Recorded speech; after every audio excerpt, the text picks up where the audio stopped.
Ya, kembali dengan market analisis 11 Mei 2022, sisi fundamental apa saja yang akan berpengaruh atau mempengaruhi pergerakan pasar. Kita langsung bertuju dengan fokus market tetap dalam 4 posisi ini, Fed Speaker, geopolitik, China lockdown, dan inflation. Of course, data yang sangat dinantikan untuk malam ini. Oke, kita langsung ke Fed Speaker. Di jam 11 malam, Fed Bostic speech, di mana Bostic sebelumnya di hari Senin sempat mengatakan bahwa kenaikan 50 basis poin sudah cukup agresif bagi Fed, sehingga hal tersebut bisa saja dilanjutkan dan harapannya berlanjut sampai kembali mencapai level netral yang digambarkan sebagai 2-2,5% suku bunga. Sementara tadi malam dengan 4 pentolannya, yaitu Williams, kemudian Kaskari, Waller, dan juga Mester, sama-sama berpandangan bahwa kemungkinan suku bunga masih bisa naik, terutama kalau misalkan inflasinya tetap tinggi, tapi bisa mulai dikendurkan atau mulai melambat kalau ternyata inflasinya pun melunak. Yang berarti kita akan sangat bergantung kepada rilis data inflasi malam ini di jam 19.30 waktu Indonesia bagian Barat, di mana data utamanya headline inflation rate itu yang harus kita perhatikan karena ekspektasinya adalah turun di 8,1% setelah sebelumnya berada di 8,5%.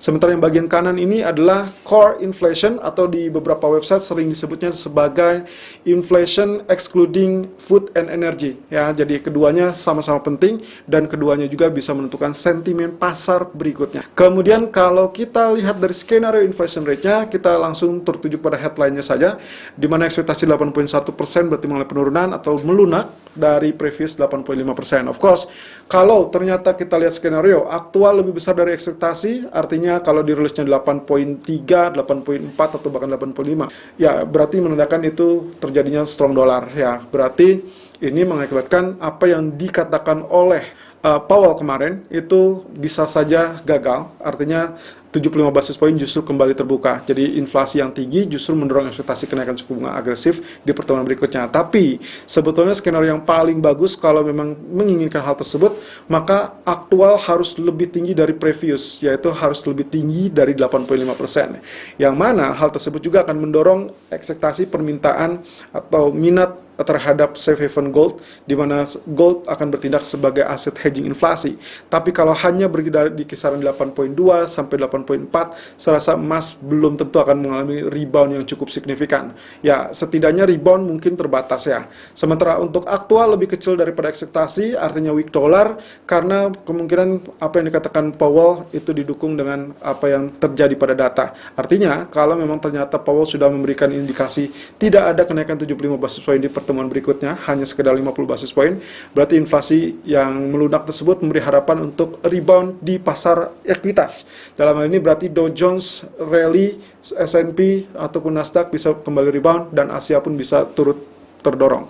Nah, hal tersebut dikarenakan suku bunga berikutnya hanya berkisaran 50 basis poin, yang berarti juga ingat bahwasanya market sudah mengantisipasi kenaikan 50 basis poin sebanyak 4 kali pertemuan. Artinya baru kemarin 1 kali, ada 3 kali pertemuan berikutnya, dan itu tidak akan heran karena kemarin pun dari pejabat Fed, Waller, mengatakan sangat logis kalau ternyata 2 kali pertemuan berikutnya di bulan Juni dan Juli juga tetap diterapkan 50 basis poin. So, kalau memang ternyata datanya aktualnya lebih rendah daripada ekspektasi, itu yang diharapkan, dan akhirnya bisa memberikan harapan bahwa kemungkinan suku bunga tidak akan terlalu agresif sehingga emas pun bisa ikut mengalami rebound. Walaupun ya inflasi higher atau yang lebih tinggi dari 8,5% itu juga bisa mendorong minat terhadap safe haven gold. Nah, tapi dengan catatan China lockdown itu kemungkinan akan berimbas pada permintaan fisik emas dan juga crude oil. Nah, berita bagusnya adalah otoritas Shanghai mengatakan 8 distrik sudah menunjukkan tidak adanya penularan kasus baru dari COVID, sehingga itulah yang membuat Hang Seng pagi ini kita sempat melihat rebound. Bukan hanya karena data CPI-nya, CPI-nya memang lebih tinggi daripada ekspektasi di 2, sekian persen, sementara ekspektasinya 1,8%. Tapi dengan catatan bahwasanya kondisi tersebut harus berhati-hati karena kemungkinan posisinya kita masih tetap ada lockdown di Beijing. Nah, kemudian untuk oil sendiri masih tetap supply dan demand dengan peringatan yang terbaru. Poin 1 dan 2 inilah yang kemarin sudah sempat kita bahas. Menteri Perminyakan Arab Saudi mengingatkan tentang menipisnya supply sehingga tidak berani menjamin bahwa pasokan untuk kemudian hari bisa terjaga atau bisa dijamin oleh OPEC. Terutama kalau memang ternyata demand pulih total dari pandemi. Technical view, gold crude oil dan juga pound sterling 11 Mei 2022 di jam 12:50 waktu Indonesia Barat. Kita lihat di sini gold sudah berada di 1838.40 dengan high 1840 persis dengan apa yang kita duga atau yang kita ekspektasikan pagi tadi, dengan low bertahan di 1831 so far ya. Lalu kemudian crude oil dengan mengejutkan kembali survive di 102 teman-teman, setelah sebelumnya sempat turun di bawah 100, terutama di pagi tadi sempat di 98.20-an. Lalu kemudian pound sterling juga kembali di 1.2330 setelah sempat tergelincir di 1.2290. Of course, khusus untuk pound sterling skenario masih tetap sama dengan kemarin, karena kita mengharapkan rebound dikarenakan grafik daily atau candlestick daily seperti yang Anda lihat di sini, posisinya dia kembali tutup dengan inverted hammer. Ya, walaupun kalau kita lihat 3 candle berturut-turut small candle atau small body candle dengan tail, pertama ini adalah hammer, yang kedua adalah higher wave gitu ya atau high wave candle, kemudian yang ketiga kemarin itu adalah inverted hammer. So, sangat wajar kalau kita berharap ini akan terjadi rebound, terutama tidak ada data ekonomi untuk Inggris untuk hari ini, setidaknya sampai besok ya. Jadi skenario-nya menurut saya sangat wajar kalau kita berharap ini langsung rebound lebih dulu sampai besok, terutama kaitannya dengan data GDP untuk Inggris. Nah, berarti skenario buy on rumor sell on fact saya rasa sangat wajar untuk didapatkan untuk pound sterling. Nah, ini berarti menandakan di grafik keempatnya pun sebetulnya hati-hati saja kalau memang ternyata kenaikannya terhenti atau tertahan di level 1.2405, persis yang terjadi dengan 2 atau 3 hari yang lalu. Nah, kalau demikian, penurunannya di berapa? Penurunannya sebetulnya targetnya yang terdekat adalah 61.8% Fibonacci expansion, itu di 1.2174 ya.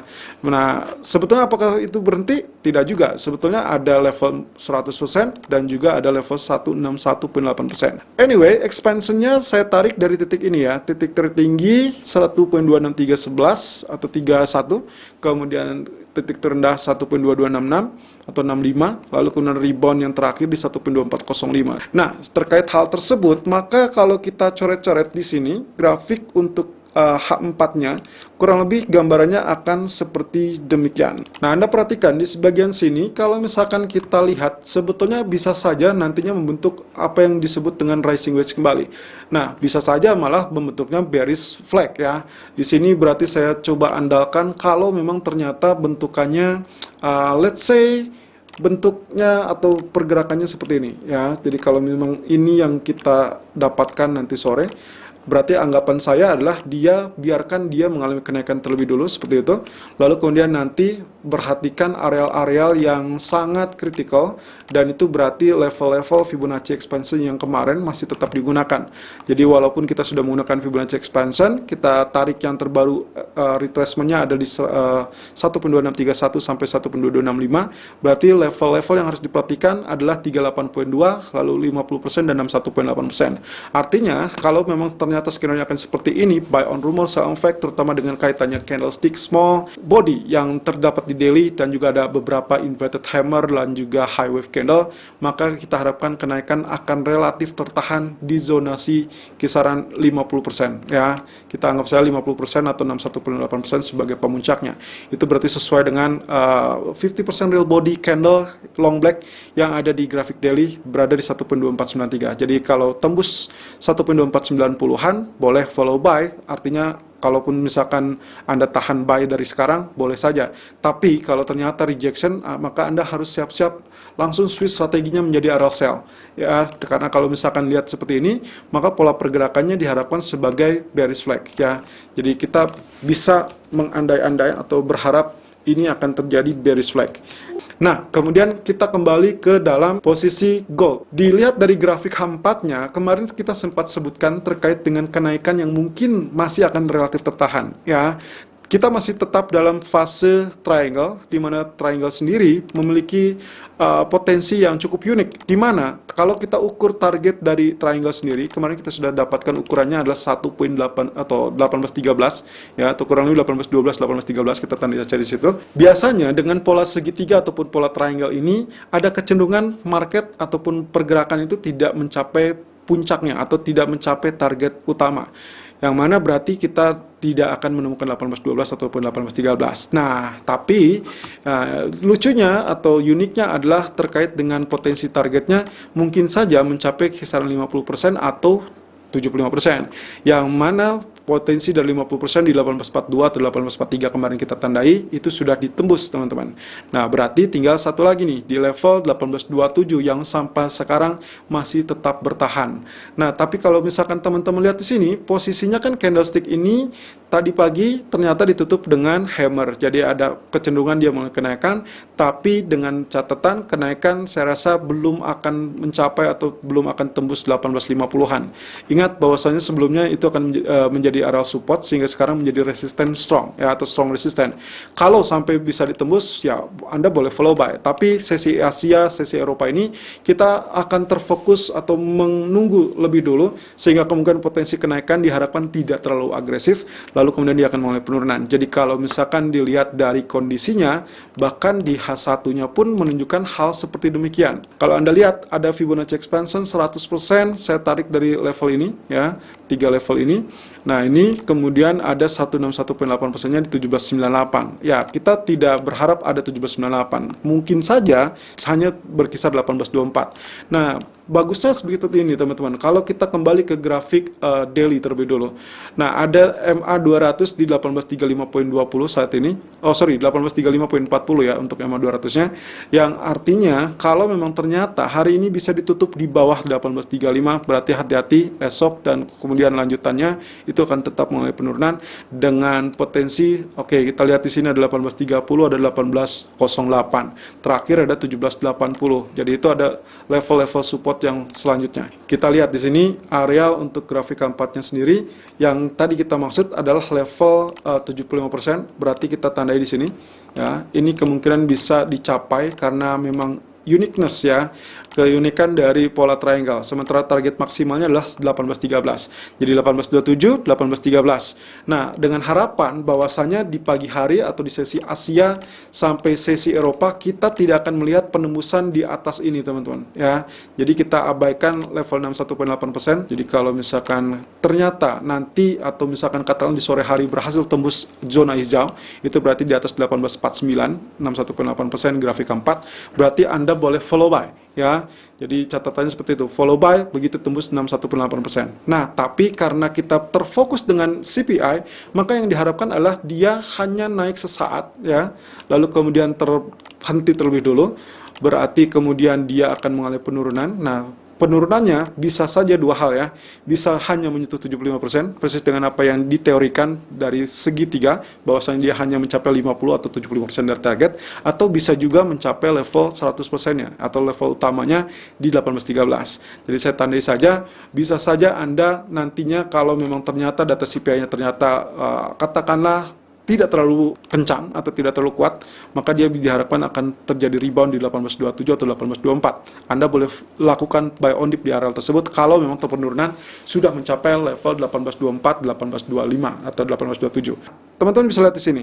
Yang memungkinkan dia mengalami kenaikan adalah ini, level low, lalu kemudian lower low. Sementara kalau di sisi RSI-nya sendiri, dia level low-nya justru cenderung equal atau cenderung datar. Ya, ini berarti ditandai dengan adanya bullish divergence walaupun sinyalnya relatif lemah. Kemudian kalau kita lihat dari crude oil ternyata dia sudah kembali rebound, berarti kita harus waspada di level 104 atau 102.96. Sampai saat ini 102.57 levelnya, berarti tidak apa-apa ya. Jadi kemungkinan posisinya kalau memang terjadi level sell tadi kita di area 100, ternyata dia sudah tembus berarti kena SL-nya.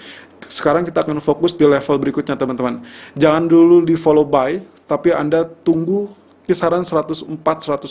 Artinya, kalaupun mungkin ini masih naik, Anda hanya boleh melakukan buy dengan target yang terbatas, teman-teman. Karena dikhawatirkan nantinya terjadi rejection di 104 atau 105. Untuk target terbaru untuk crude oil, kalau dilihat dari posisi candle yang sudah seperti ini, ya saya rasa sangat wajar kalau ditutup dengan bearish atau kita sebut dengan long lower shadow atau long upper shadow ya. Nah, itu berarti baru kita akan lakukan buy-nya di esok hari karena kita kategorikan kabar bagus dari Shanghai, lalu kemudian juga terkait dengan peringatan dari Menteri Perminyakan Arab Saudi, kita jadikan sinyal bahwa crude oil masih bisa untuk mulai kenaikan. So, untuk hari ini, karena skenario pagi tadi level sell di 100 sudah terkena atau tersentuh SL, maka berikutnya kita harus hati-hati di level 104 atau 105. Kalau memang ternyata tidak tembus, Anda boleh sell di 104,50-an, ya, berarti area ini 38,2% dengan target terdekat di 103 dan juga 102. Sementara untuk stop loss-nya Anda bisa cantumkan di 105 atau lebih baik lagi kalau stop loss-nya di atas 50%. Selalu gunakan stop loss dan risk manajemen sesuai dengan equity dan strategi trading Anda. Irfan untuk Agrodana.